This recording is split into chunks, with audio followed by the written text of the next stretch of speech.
Olá, seja muito bem-vindo ao nosso vídeo relatório para a disciplina de irradiação de ondas guiadas.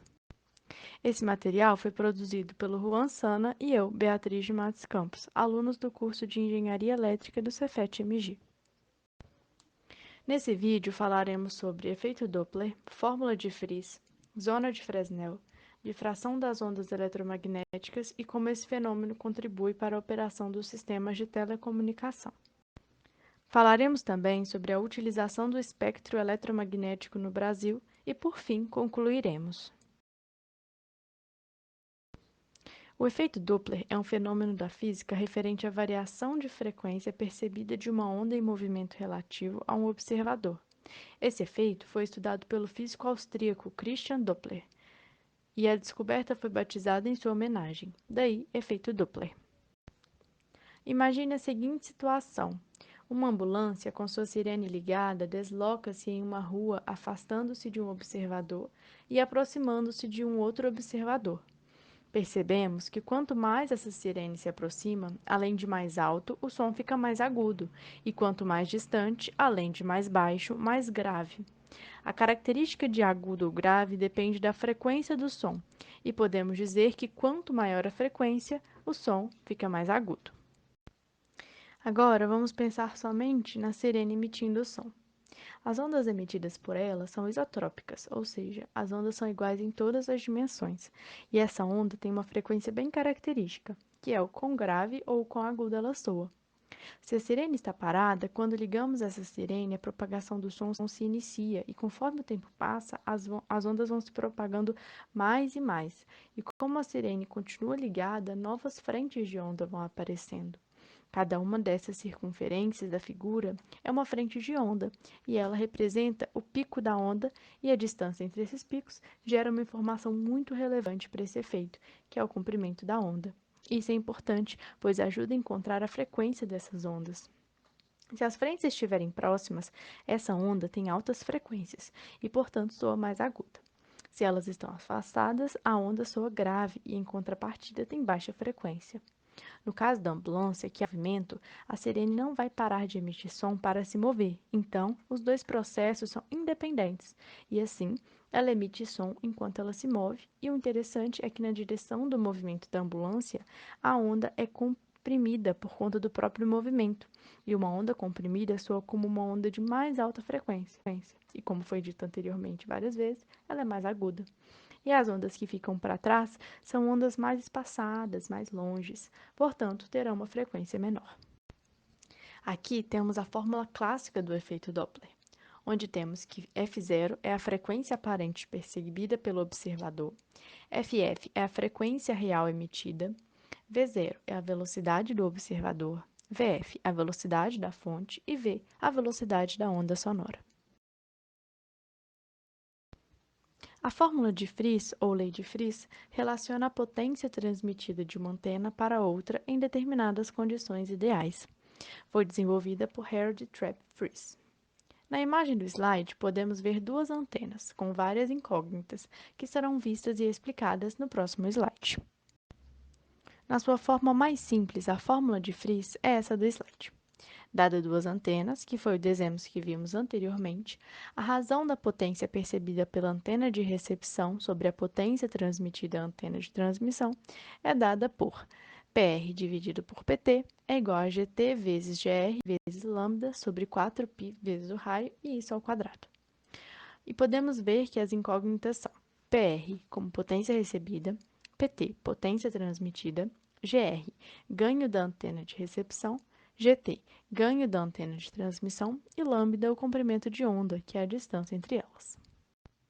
A fórmula postula que a quantidade de potência transferida entre duas antenas é proporcional ao produto dos ganhos das antenas. De acordo com isso, deficiências de baixo ganho em antenas de transmissão podem ser compensadas com um ganho alto em antenas de recepção e vice-versa.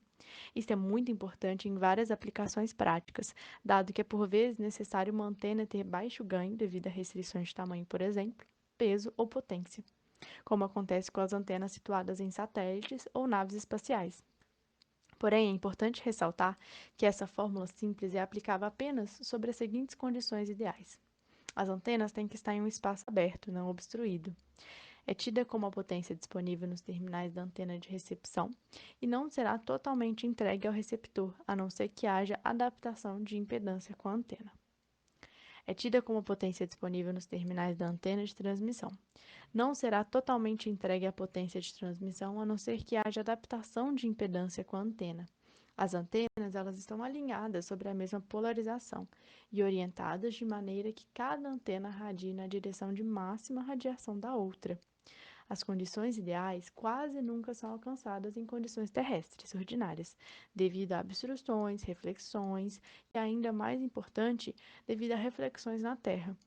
Uma situação onde a fórmula é razoavelmente eficiente é em comunicações por satélite, onde a absorção atmosférica é desprezível.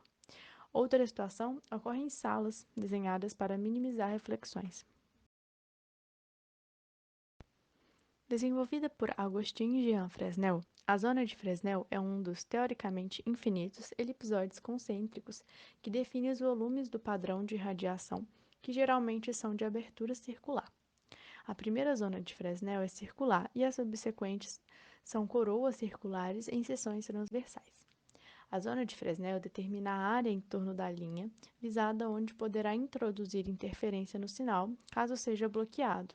E assim, se desobstruídas, as ondas de rádio viajam em linha reta a partir do transmissor para o receptor, pois se tem obstáculos, as ondas de rádio refletem, podendo reduzir a potência do sinal recebido. Portanto, a zona de Fresnel define uma região dentro da qual a maior parte da energia do sinal está contida, de tal forma que, estando essa região, ou boa parte dessa região, livre de obstáculos, se terá garantia de propagação em condições de espaço livre. A zona de Fresnel portanto, um aspecto de suma importância no planejamento de um link wireless, por exemplo. Aqui temos a equação geral para calcular o raio da zona de Fresnel em qualquer ponto P entre as extremidades. Temos Fn como raio da enésima zona de Fresnel, n, o número de zonas de Fresnel, d1, a distância do ponto P para uma das antenas, d2, a distância do ponto P para as outras antenas. Lambda, o comprimento da onda do sinal. É importante quantificar até que grau a zona de Fresnel pode ser bloqueada sem que haja perda completa do sinal. Normalmente, um bloqueio em torno de 20% não causa nenhuma interferência. Se for bloqueado em mais de 20%, elevar as antenas aliviaria o problema e evitaria a perda de sinal. O fenômeno denominado difração nada mais é do que o desvio ou espalhamento sofrido pela onda quando esta contorna ou transpõe obstáculos colocados em seu caminho. Para que ocorra a difração, é preciso que haja interação entre a onda e um obstáculo. Ela pode ocorrer também quando encontra uma fenda ou orifício através do qual é possível atravessar um obstáculo. No caso de uma onda eletromagnética passar por uma fenda, nesse caso dessa figura de largura b, e atingir um anteparo a uma distância z, as ondas originárias em cada ponto de abertura interferem entre si e produzem um padrão de difração ilustrado nessa figura. Nessa figura nós pegamos o exemplo da luz. A luz é uma onda eletromagnética. No caso dessa luz, ela é monocromática. A gente observa um máximo central e pontos onde a densidade luminosa é nula. Esse é o efeito da difração em fenda simples. Um arranjo semelhante pode ser feito para observar a difração de fenda dupla. O efeito de difração observado quando a luz passa por cada uma dessas fendas é o mesmo discutido anteriormente, no caso da difração por fenda simples, mas o resultado final em qualquer direção depende da diferença de caminho entre as duas contribuições. Na difração por fendas múltiplas, nós temos n fendas iguais de largura b, e nessa figura nós vemos o padrão produzido por essas n fendas quando uma onda eletromagnética, no caso a luz, que nós estamos usando como exemplo, incide sobre essas fendas. Assim como no exemplo anterior, nós observamos que que é uma interferência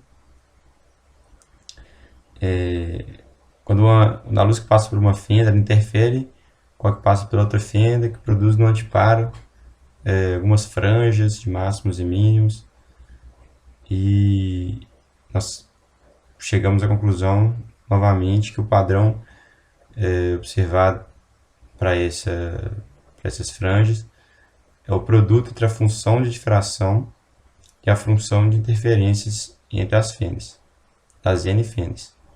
Então, portanto, a intensidade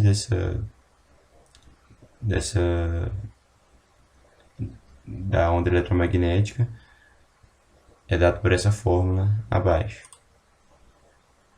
Uma das contribuições do fenômeno da difração para a operação de sistemas de telecomunicação é que a difração permite que ondas atinjam antenas receptoras que estão fora da linha divisada da antena transmissora e que sinais obstruídos por obstáculos, como por exemplo montanhas, morros, sejam parcialmente recebidos devido ao fenômeno da difração.